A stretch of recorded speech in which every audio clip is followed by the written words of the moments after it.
ইতিমধ্যে চৰকাৰে কৰা 2025 বৰ্ষৰ নতুন লিষ্টখন আহি পৰিছে গতিকে আপোনালোকে কেনেকৈ চেক কৰিব পাৰিব যে আপোনালোকৰ নাম এই নতুন লিষ্টখন আছে নে নাই লগতে আপোনালোকে এই নতুন লিষ্টখন কেনেকৈ ডাউনলোডিং কৰিব পাৰিব গতিকে আপোনালোকে এই লিষ্টখন ডাউনলোডিং কৰিবলৈ বা আপোনালোকে চেক কৰিবলৈ ভিডিঅটো সম্পূৰ্ণকৈ চাব মই জাস্ট আপোনালোকক অলপ সময়ৰ ভিতৰত দেখুৱাই দিম যে আপোনালোকে কেনেকৈ ষ্টেপ বাই ষ্টেপ এই নতুন লিষ্টখন চেক কৰিব পাৰিব সবসকল আপোনালোক জাস্ট লিষ্টখন চেক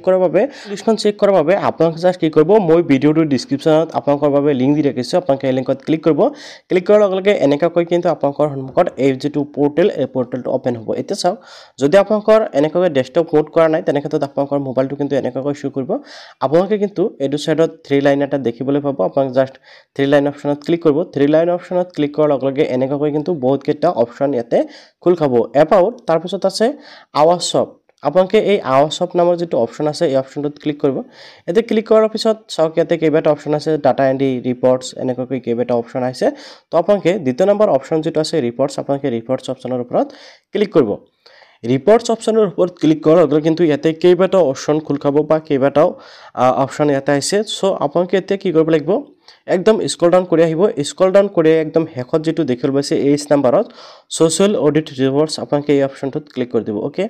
এই অপচনটোত ক্লিক কৰাৰ লগে চাওক ইয়াতে আপোনালোকে স্টেপ বাই স্টেপ সিলেক্ট কৰি যাব লাগিব যেনেকৈ প্ৰথমতে চাওক ইয়াতে অল ষ্টেট হৈ আছে আপোনালোকে ইয়াৰ পৰা আমাৰ আসামটো সিলেক্ট কৰিব লাগিব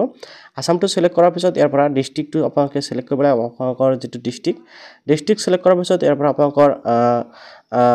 ব্লকৰ নেম আপোনালোকে সিলেক্ট কৰিব লাগিব আপোনালোকৰ যোনটো ব্লক হয় আপোনালোকে সিলেক্ট কৰিব ব্লকৰ নেমৰ সিলেক্ট কৰাৰ পিছত আপোনালোকৰ পঞ্চায়ত নেম আপোনালোকে সিলেক্ট কৰি দিব বা আপোনালোকৰ বিসিডিসি নেম সিলেক্ট কৰিব এন্ড তাৰ পিছত আপোনালোকে ফাইনালি আপোনালোকৰ ইয়াৰ পৰা কি কৰিব লাগিব ইয়াৰটো সিলেক্ট কৰিব লাগিব তো ইয়াতে বহুত অংককে ভুল কৰে তো আপোনালোকে এই যেটো ইয়াৰ দেখিবলৈ পাইছে একদম হেকৰ ফালে স্ক্ৰল ডাউন কৰি আহিব হেকৰ ফালে স্ক্ৰল ডাউন হৈ আহি আপোনালোকে এই যেটো 2024 আৰু 25 আপোনালোকে এটো সিলেক্ট কৰিব লাগিব ঠিক আছে সো আপোনালোকে অন্যটা এটা সিলেক্ট নকৰিব তাৰ পিছত ইয়াতে চাওক সিলেক্ট অপচনত ক্লিক কৰি আপোনালোকে প্ৰথম যেটো আছে প্ৰধানমন্ত্ৰী আৱাস যোজনা গ্ৰামীণ এটো সিলেক্ট কৰিব ওকে ইয়াতে চাওক আপোনালোকে এই যেটো সংখ্যা দেখিবলৈ পাইছে ইয়াতে চাওক 33 + 20 ইয়াতে প্লাস কৰিবলৈ দিছে আপোনালোকৰ ক্ষেত্ৰত কেতিয়াবা মাইনাস কৰিবলৈ দিব ইয়াতে কিন্তু সংখ্যাটো চেঞ্জ হৈ থাকে তো আপোনালোকে যেটো সংখ্যা দিয়ে প্লাস মাইনাস জি কৰিবলৈ দিয়ে হেতু আপোনালোকে কৈ জাস্ট আপোনালোকে ইয়াতে এন্টাৰ কৰি দিব তাৰ পিছত আপোনালোকে জাস্ট কি কৰিব লাগিব সাবমিট অপচনত ক্লিক কৰিব সাবমিট অপচনত ক্লিক কৰাৰ লগে লগে চাওক ইয়াতে কিন্তু ফ্ৰেণ্ডসকল আপোনালোকৰ সন্মুখত এনেকৈ লিষ্টটো ওলাই আহি যাব চাওক ইয়াতে আপোনালোকে দেখিবলৈ পাইছে প্ৰথমতে আপোনালোকে নামসমূহ দেখিবলৈ পাব বেনিফিচিয়াৰী নাম তাৰ পিছত ইয়াতে আপোনালোকে দেখিবলৈ পাইছে স্কিম ইয়াৰ আপোনালোকে দেখিবলৈ পাইছে ইয়াৰটো তাৰ পিছত এনেকৈ আপোনালোকৰ সন্মুখত শো কৰিব সো আপোনালোকে স্ক্ৰল ডাউন কৰাৰ বাবে এনেকৈ তলত স্ক্ৰল ডাউন কৰিব পাৰিব এতিয়া যদি আপোনালোকে এই লিষ্টখন ডাউনলোডিং কৰিব বিচাৰে তেনে ক্ষেত্ৰত ওপৰ ফালে অপচন পাব ইয়াতে চাওক ডাউনলোড এক্সেল আৰু ডাউনলোড পিডিএফ আপোনালোকে যেটো প্ৰসেসৰ ডাউনলোডিং কৰিব বিচাৰে জাস্ট আপোনালোকে এই প্ৰসেসটো কৰিব বিচাৰিব আপোনালোকে জাস্ট ডাউনলোড পিডিএফ অপচনত ক্লিক কৰিব আৰু আপোনালোকৰ কিন্তু এনেকৈ লিষ্টখন ডাউনলোডিং হৈ যাব তো আখৰ আপুনি নিশ্চয় দেখিবলৈ পালে যে আপোনালোকে 2024-25 বৰ্ষৰ যিখন কি চৰকাৰ ঘৰৰ নতুন লিষ্ট